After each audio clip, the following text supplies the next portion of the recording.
Revise करेंगे वो बड़े ध्यान से आपने देखते जाना है। तो डेरिवेटिव्स हैं ऑफ फंक्शंस यूजिंग लॉग्स। हमारे पास बहुत बड़े बड़े मेथड हो जाते हैं लॉग डेरिवेटिव निकालने के, तो लॉग यूज करके हम उन्हें बहुत छोटा सा कर सकते हैं।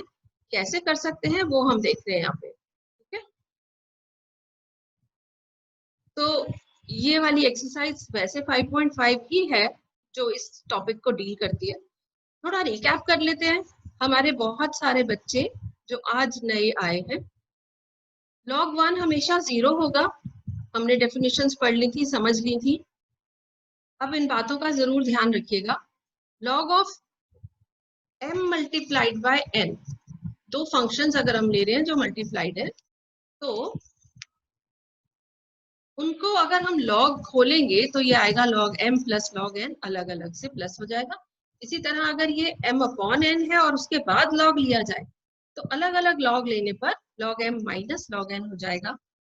log ऑफ पूरा ये अंदर है m की पावर n, उसका log लिया जाए तो n को हम बाहर निकाल सकते हैं, मल्टीप्लाइड बाय log m कर सकते हैं। log ऑफ e 1 होता है, इसको हम ऐसे भी लिख सकते हैं e की पावर log, दोनों तरह से इसकी वैल्यू 1 है। और फिर इसलिए अगर हमारे पास कोई फंक्शन आ जाएगा, वेरिएबल आ जाएगा, x आ जाएगा जिसमें, तो log ऑफ e की पावर x will be x and e की power of log x will be x। तो अगर मैं यहाँ पे fx लिख दूं, कोई फंक्शन ऑफ x, तो यहाँ पर भी क्या चेंज आ जाएगा बच्चों, ये फंक्शन ऑफ x आ जाएगा। इसी तरह यहाँ पर x की जगह ये fx हो गया तो ये भी fx हो जाएगा। मतलब log और e आपस में, चाहे log ऑफ e ले लो चाहे e raise to power log ले लो, वो कैंसिल आउट होके जो भी फंक्शन होता है वो बच जाता है। क्लियर। अब जो बहुत इंपॉर्टेंट, log ऑफ x का डेरिवेटिव ऐसे भी लिख सकते हैं, log x के ऊपर ये डैश और ये आंसर आता है 1 अपॉन x, और e raise to power x का derivative simple e raise to power x। ये सारे रूल्स को ध्यान रखते हुए हम करेंगे कुछ questions. e raise to power x तो हमने देख लिया कि e raise to power x same आता है डेरिवेटिव, और वो क्यों होता है, वो इन दोनों को मिलाएंगे और इसके साथ ये लास्ट जो भी पढ़ा था इसको भी मिलाएंगे तो आपको क्लियर हो जाएगा, लेकिन यहाँ से भी क्लियर हो जाएगा। तो लेट अस ट्राई टू सी कि अगर e की जगह कोई a है, यानी फंक्शन बन गया y is equal to a की पावर x, तो इसका डेरिवेटिव कैसे निकलेगा। आपको इतना तो पता चल ही चुका है अब तक कि जब भी कोई फंक्शन ऐसा हो जिसमें वेरिएबल पावर में दिया हो, एक्सपोनेंट में दिया हो, तो हम बहुत आसानी से इसका डेरिवेटिव निकाल सकते हैं लॉग के द्वारा। लॉग लेना पड़ेगा। अब वो लॉग जब हम लेंगे तो कैसे लिखेंगे, देखो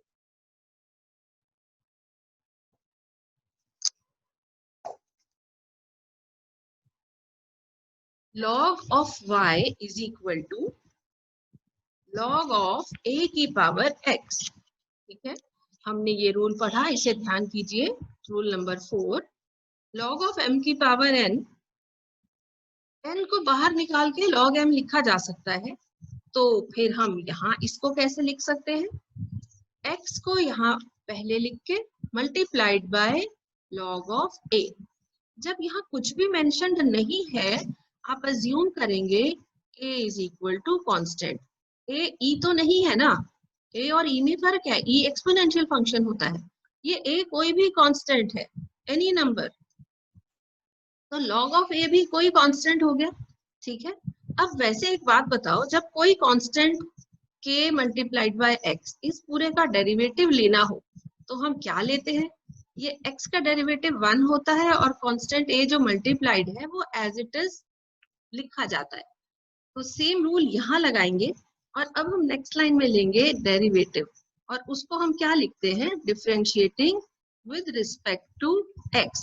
ये लिखना क्यों जरूरी है, इधर वेरिएबल y भी तो है, इधर वेरिएबल x है। ठीक है, तो अगर हमें dy बाय dx निकालना है तो derivative should be with respect to x।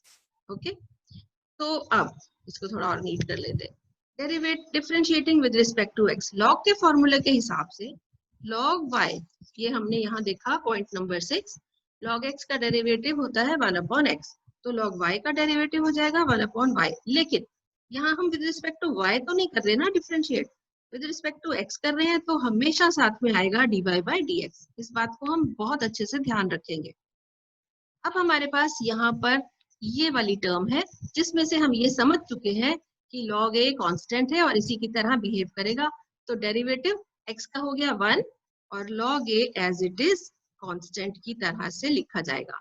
तो log a मल्टीप्लाइड बाय 1 जो x का डेरिवेटिव है, तो इसका मतलब dy by dx को हम क्या लिख पाएंगे, dy by dx इज ये y इधर मल्टीप्लाई हो गया, y multiplied by log a, y की वैल्यू पुट कर दीजिए, log a अगर हम चलो बाद में ही लिख लेंगे, a की पावर x multiplied by log a, ठीक है, और ये हो जाएगा हमारा आंसर।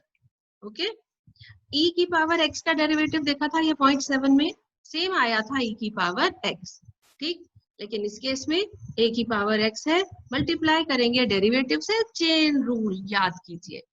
अगर हम ये देखें कि e की पावर x का भी सचमुच ऐसा ही आता है क्या, तो अगर हम स्पेशल केस ले लें,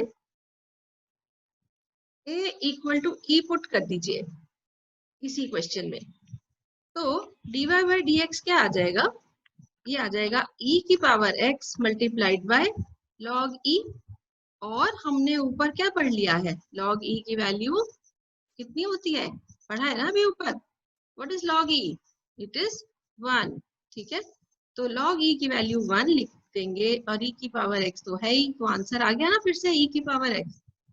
तो ये आपको और क्लियर हो गया होगा कि अगर a की जगह e लिख दें, इसको मैं और क्लियर कर देती हूँ, तो e की पावर x का derivative in that case y हो जाएगा e की पावर x और इसका डेरिवेटिव वही आ जाएगा e की पावर x, ठीक है। तो अगर एग्जाम में आता भी है कि ये करके दिखाओ तो भी आप इसे कर सकते हैं, और नहीं आता है तो भी आपने कर तो लिया ही, समझ तो लिया ही, ठीक है। तो आपको ये जरूर याद रखना है, ये यूज हो जाता है क्वेश्चंस में और आता भी है कभी कभी।